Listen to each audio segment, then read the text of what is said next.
students, in the last block we have seen that which type of tissues are present in the plant, and little bit we have discussed about the meristematic tissue, right? So in meristematic tissue we have seen it is also known as a dividing tissue, and it is having various divisions, right? This tissue is having various kinds of division within it.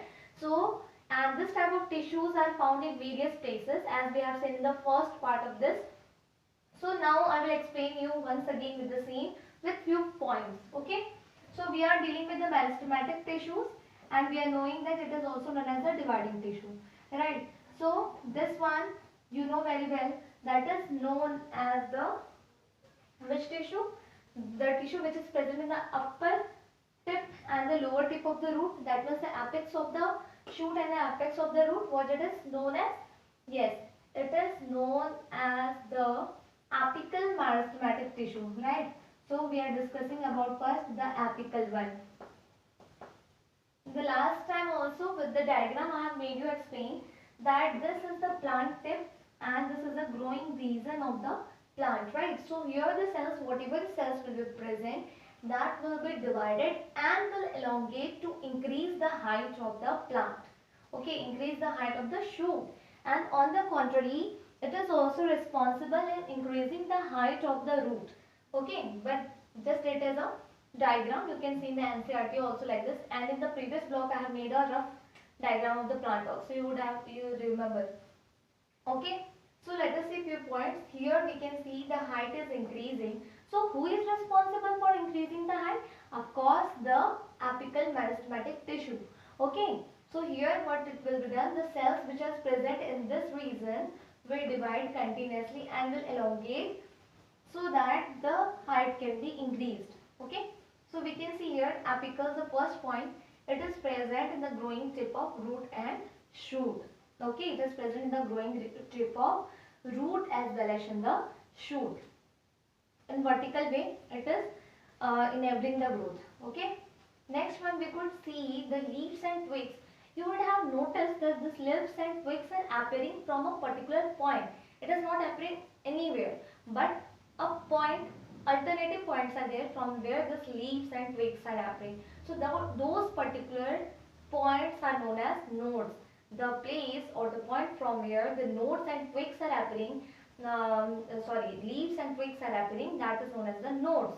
Okay, so here we could see this twigs, maybe the leaves would be appearing from this point, and this particular point is known as nodes. Okay, let me mention here. This is known as nodes. And the distance between two nodes. We could see here the distance between two nodes is termed as internodes. Okay students, the distance between the two nodes, here it will be known as internodes.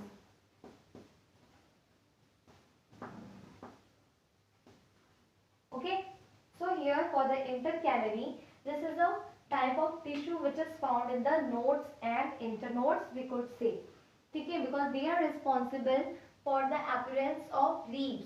Nodes will be formed, or we can say within this nodes this, and within the internodes this intercalary tissue, that is the group of cells are present which is responsible for the emergence of node and internode, and that is leading to the appearance of leaves and twigs. We can see here the point present. Okay, this one intercalary that is present in nodes and internodes and bears leaves and twigs.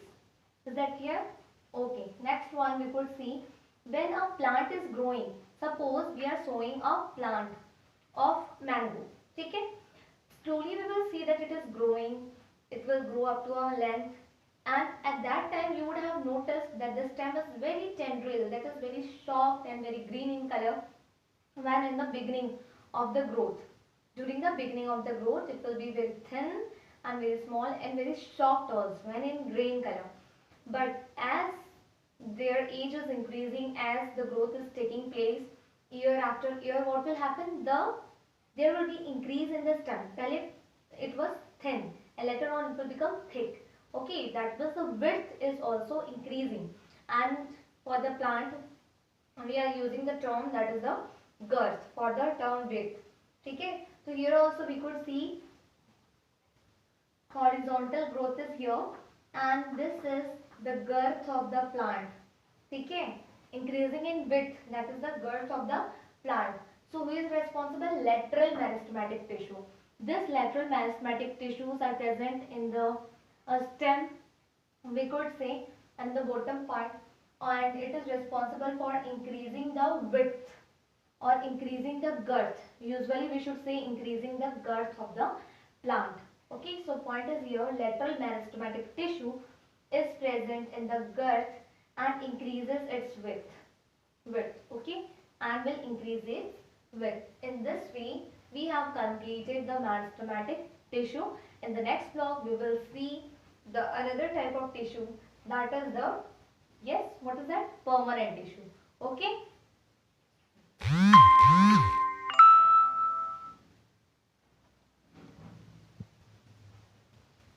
Student, here we could see the another type of tissue, as per we have discussed that the plant tissue is of two types, that is the permanent tissue and another one is meristematic. First of all, we have discussed about the meristematic tissue, already we have discussed, and that is termed as the dividing tissue, you are knowing already. Next we are going to study about the permanent tissue, and in the first block itself I have explained you that the meristematic tissue, after a certain age, after the plant gets matured into a tree and grows up to a height and is limited now, so there what happens, the meristematic tissue loses its ability to divide further, so hence those cells becomes permanent at that time. Okay, so those meristematic cells or tissue, we could say, they become stabilized, they lose their uh, ability of division after a certain age of the tree. Okay, so that only becomes the permanent. So here the same permanent tissue we are going to study, which is known as the non-dividing tissue, because it cannot divide. So if you will look the permanent tissue, then it is of two types.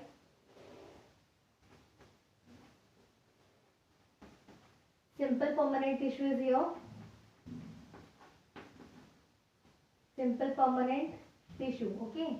Permanent tissue, in short form I am writing, do understand, permanent tissue. Then complex permanent tissue. Okay. First is the simple and next is the complex permanent tissue. So what is the basic difference, student, between the simple and complex permanent tissue? Let us understand. Why the simple is known as simple, whereas the complex is termed as complex. Let us understand, because here we are talking about the group of tissues. मतलब tissue मतलब क्या? Group of cells. So here in the simple, so many cells will be there. Suppose this is a simple permanent tissue. These are the cells. We cannot see from our naked eyes, na? But we can see through the microscope. Then complex permanent tissue is having cells, group of cells. Tissue है तो naturally, genuinely, it is having so many cells along with it. So here also we could see group of cells. There also we could see the group of cells, right? लेकिन one is simple, another is complex. Why? Although they are the permanent, because in the simple, all the cells within a tissue, this is a tissue, group of cells, that means tissue. Okay, so here whatever the number of cells are there, they are of same size, same structure and also are functioning the same. Okay, whatever the number of cells will be there, will be of same structure, same shape and will function also similar. They are not going to function differently, they will function similarly. Okay, but on the contrary, we could see here complex. Here also it is a tissue, that means a group of cells will be there. So whatever the number of cells are here, they are of different shape, different size and also is functioning differently. Okay, the cell structure whatever is here, their structure is different, their size is different and also their function is different, but they all are working together to facilitate our common function. Okay, to facilitate our common function. Suppose you are the 9th class student. For this I am giving an example. So you are a 9th class student and you need to be registered for the CBSE. Your name will be registered in the CBSE in this 9th class. So different category of people will be there. So information will be required. So teacher will ask information from you people, right? Teacher here, another level of people are working here. Teacher will ask you your name, your means whatever the inquiry is required or whatever the information is required, the teacher is going to ask. What is the duty of teacher? To ask you. He what all information means whatever the information is required, the teacher is going to ask you. Okay, and what is the duty of you as a student? Your duty is to give information. Whatever the information is asked, you need to provide that, isn't it? This is the student level work and the teacher level work. Now what the teacher will do, the teacher will collect the information and take it to the office where the official work will be done. The checking will be done, then it will be uploaded in the computer, and then further a sheet will be taken out. Then who is doing this? Official worker are doing this, right? So official worker are doing their duty in their manner. Next, that will be sent to the principal. Now what will be the function of the principal? He will sign, he will look throughout and he will sign on that particular page, and then it will be sent to the CBSE for the registration, right? So here we have seen that the student work was different, teacher work was different, official workers work was different, and the principal's work was different. But what was the common among this all? They were working together to facilitate a common function. And what is the common function? What was the common function? That your name should be registered on the CBSE, right? So we have seen here that different level of people are working differently to facilitate a common function. Okay, so similarly here also, this is a group of cells. This is a complex permanent tissue. All the cells are of different shape, different structure, different size, and are also functioning differently. But they are working together, they are associated together so that they can perform a common function. Okay, I hope this is clear to everyone. Now, okay, let us see what are the topic under the simple permanent tissue. In the simple permanent tissue, we are going to see the three types. Parenchyma,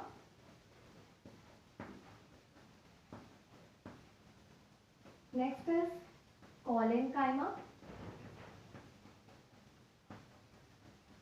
and the third is sclerenchyma. Okay, parenchyma, collenchyma and sclerenchyma. These three are there. And then in complex we could see of two types. Complex do have, they are having two types. Xylem is there and phloem is there. ठीक है, xylem and phloem.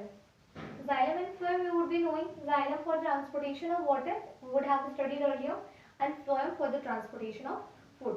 So we'll discuss it later on one by one. First of all, we'll discuss with the simple permanent tissue. Okay. So student, we will discuss this in the next block. Okay. Thank you student. Have a nice day to everyone.